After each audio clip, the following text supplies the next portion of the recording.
Last year, I played 9 holes of golf in 29 minutes and 12 seconds. And today is the day we're gonna beat that number. I've been training for a year.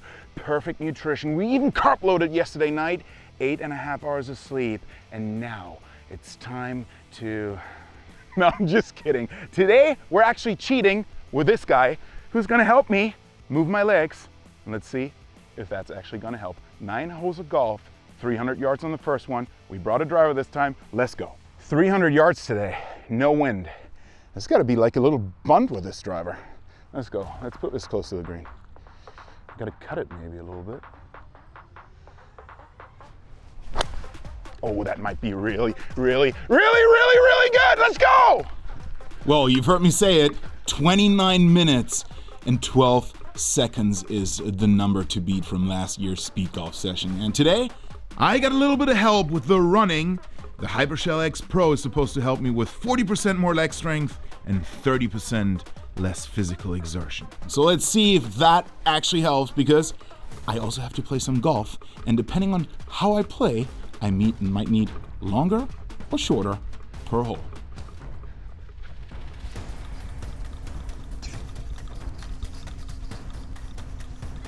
Oh, I gotta say, so far so good. But where's my ball? Did it go in the hole? Looks so good. This first drive was absolutely bombed right down the middle. I think it went over the green, but different to simulator golf, you don't find your ball right away every time. Sometimes you gotta look for it. And that might also be a challenge today. Where's my ball? And you guys Where's my ball? saw where the ball bounced. It kicked Where's my ball? hard right, but from 300 yards away and like starting to run down the fairway, I couldn't really tell. So I looked in the bunker, Where's in my front ball? of the green, behind the green. I looked in all these different spots and I couldn't find it. And then finally, eventually, I found it under that tree. A little 40-yard pitch shot should actually be fairly easy, but I mean, do that with a heart rate of 160. And this was a good shot, I gotta say. Not sure if I would have done any better without the running, but as you guys can tell, the putting might also be challenging today, because it's not about the score today, it's about the time, but more putts also equals longer time.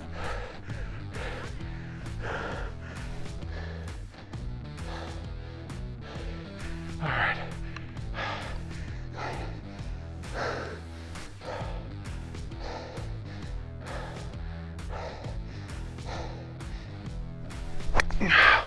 Oh, perfect, dude. Your driving is just so good today.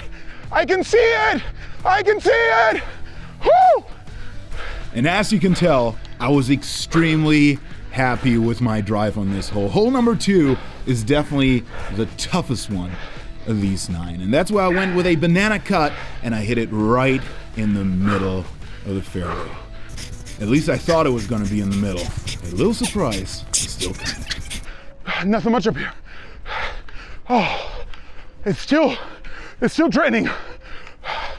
It's not like this thing's gonna run for you. It's more like it's gonna help you a little bit, but it's great. And that is exactly right. The ExoSkeleton is gonna provide you 40% more leg strength and 30% less physical exertion, but you still gotta run yourself. Where's my ball? Where's my ball? Oh, it's right there. Dude, almost went on the green. And here's our little surprise. The ball went in the bunker. I don't know how I got there. Dude, we got to remove the rake. Look at this.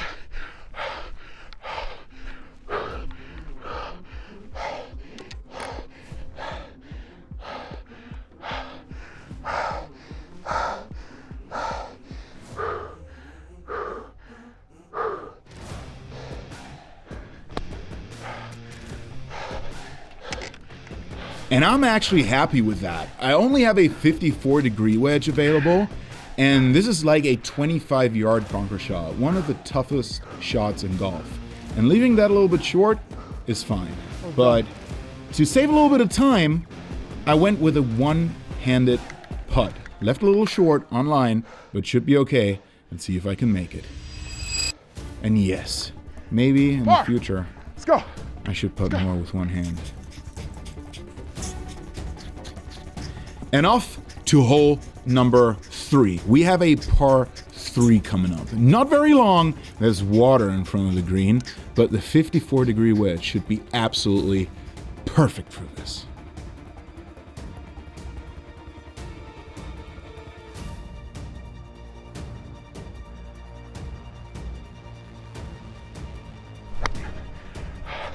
It's right at it, dude.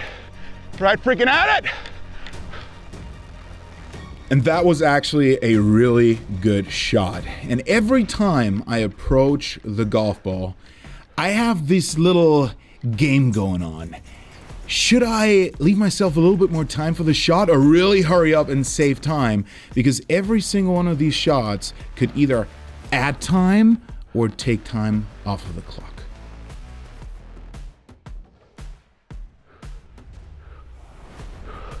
Sit. And this time I actually went way too long with this putt. Left myself a little bit of a tester that I didn't even make. Again, putting, not really the focus here, really just trying to be fast. But the question is, how much are these putts actually going to add to the clock eventually? And maybe, remember, hole number 2, I should stick to the one-handed putting. Oh, this is uphill. And on the way here, I felt like there's something a little off with this driver. I heard a sound, not necessarily a crack, but my putter hit my driver head over and over again while I was running. And I felt like, I'm not sure what it is, but something's off. Oh, cut. Got it a cut. Massive cut. Massive banana. Banana, banana. Banana. Oh, fuck. 4! And that's a great shot, but now you can tell what was wrong there. The crown completely blew off the driver face, and it's not the driver's fault. It's me damaging the driver before, and now, look, I even put the putter in my right hand, far away from the driver, but now it doesn't matter anyways. But, well, lesson learned. Banged my iron so much against the club head, the crown came off. Not the club's fault. It's my fault. It's my fault. And here he comes, once again, the most challenging part of speed golf for me, finding my golf ball, especially hitting from the red tees. I have no real feel for where my driver is gonna go. And now, especially on this hole, I blew off the driver crown on the tee, so I don't know if that was actually affecting the golf shot or not. So now I run down the fairway. I don't see any golf balls, and we're also currently passing a group. So this makes it even more challenging to find the right golf ball. Let's see how I do. Oh, there it is. Got it. Got it. Got it. Perfect drive. 3 perfect drives. Oh. No, it's not my ball. It's not mine.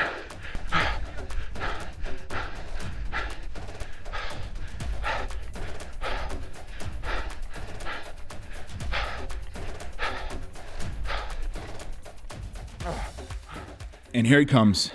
I have to estimate the right yardage and hit a pitch shot with a heart rate of 180. And I blew it way past the pin, behind the green. And it's somewhere in the cabbage. I don't even know where it was. Couldn't see it. I knew it was not OB, but it was definitely somewhere in the deep stuff. Where's my ball?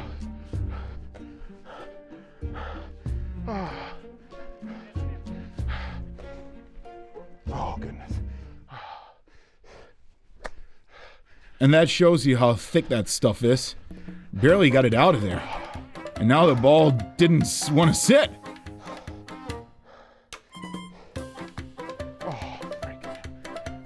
All these shots, I mean, they're making me move forward, but it's not going to really save time when you hit shots over and over again.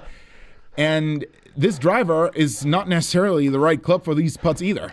So completely messed up the entire hole on and around this green. And finally, we have a par 5 coming up. A short par 5 dogleg from the red tees. So now all I got to do is absolutely smoke a drive to have a chance at the second one on the green and putt for eagle. Perfect. That's an interesting sound. It's perfect drive though. And I absolutely bashed this drive. It sounded weird because the crown is still off the club head, obviously. And I didn't really know how it was going to perform. It felt a little bit lighter, but that drive was absolutely in the right spot and put me in a perfect position for that second shot. I can't talk. I can't talk. The only problem, I'm getting really tired.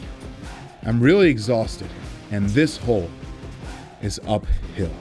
This is definitely the toughest part of this entire 9 holes for me.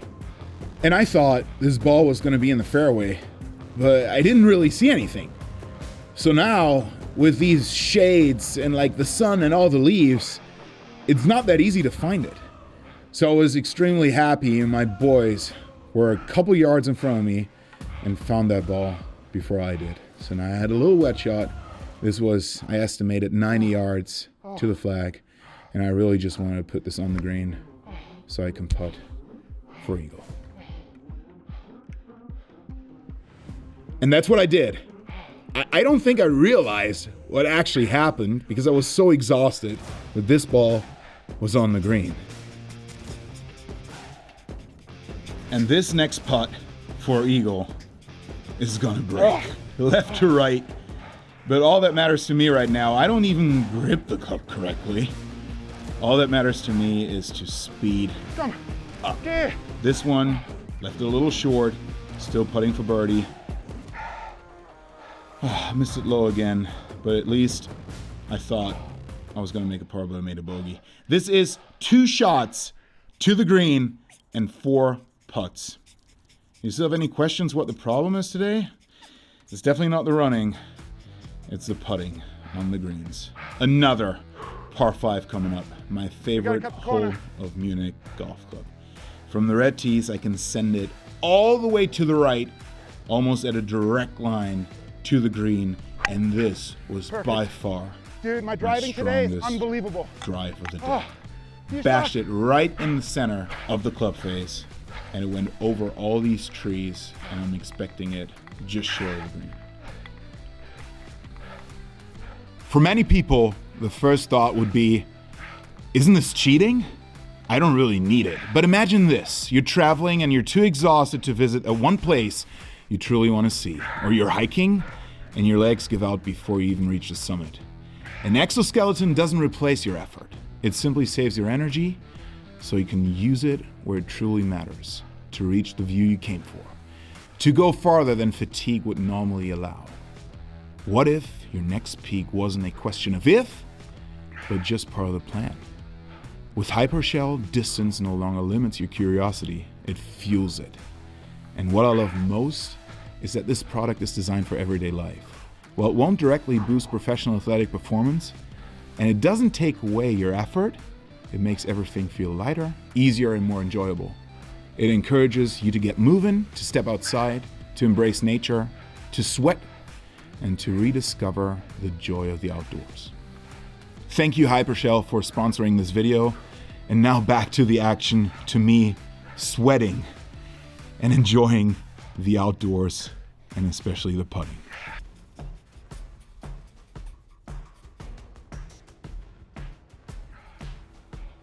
Where's my ball? Oh.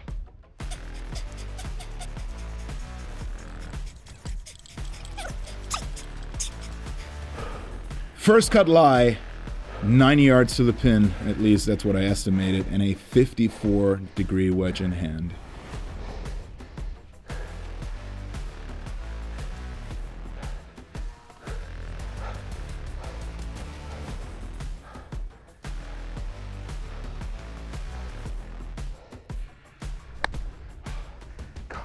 Go, go, go. I chunked it a little bit, but that actually ended up being perfect. It landed a little bit short, but then because I chunked it, that took a little bit of spin off the ball, and it ran forward. So now I have this 20-foot putt for eagle.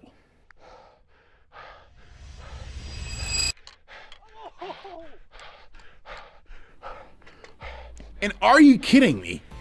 Almost made the eagle, but made the birdie. Finally a tap in and a green that didn't challenge me much. But we have a par 3 coming up, and I don't really have a club for this one. The 54 degree is way too short, and the 7-iron I have with me is way too far. So I went with a 7-iron half swing.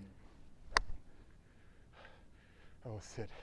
They might have to. And as you can see, that went way too far and ended up in the bush. Definitely one of my learnings in terms of club selection. I had a 54 degree with me, a putter, a driver, and this 7-iron. And I should pick a club especially for this hole because I don't really need the 7-iron on any other hole. I need drivers, 54 degree wedges, and putters. And for this one, all it took was actually a hand wedge and an unplayable drop. Come on, come on. Oh, I gotta drop it. Unplayable, right here.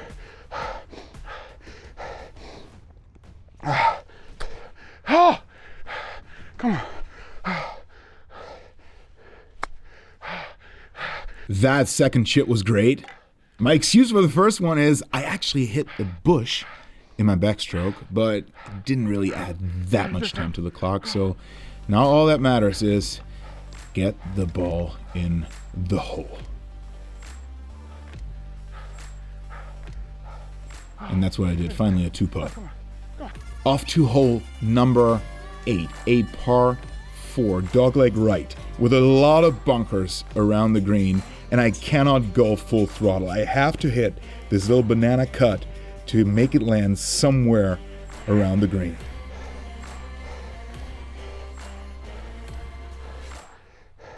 Banana. Perfect. 4! And this is exactly how I have to hit this shot, because the full throttle one would go way too far, and there's this little landing zone right next to the green where the banana cut ended up. And now it's about pushing one last time and shave as much time as possible off of the clock, and most importantly, get the ball in the hole. Quick.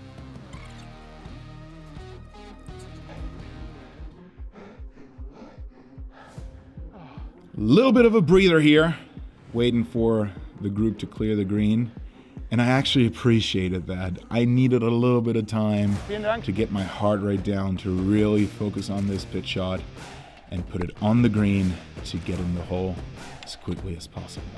And you can tell how much that breather actually helped, really almost sprinting onto the green after a really good approach shot. And now this guy again, the putter.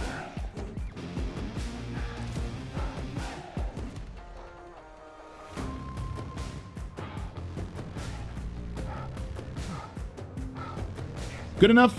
That's a solid par. And we're off to the very last hole. One last push.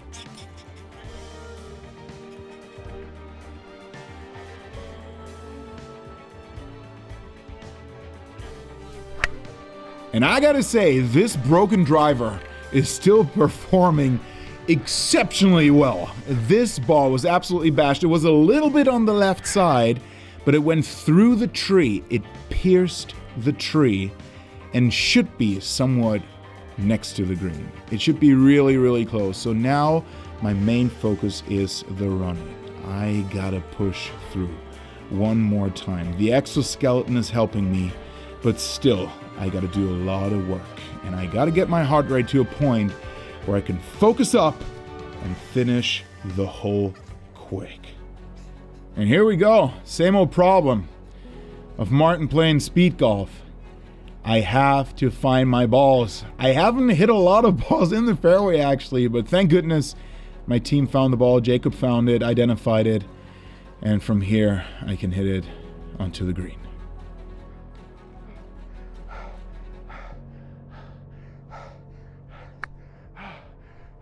Chunked it a little bit, but it's up there.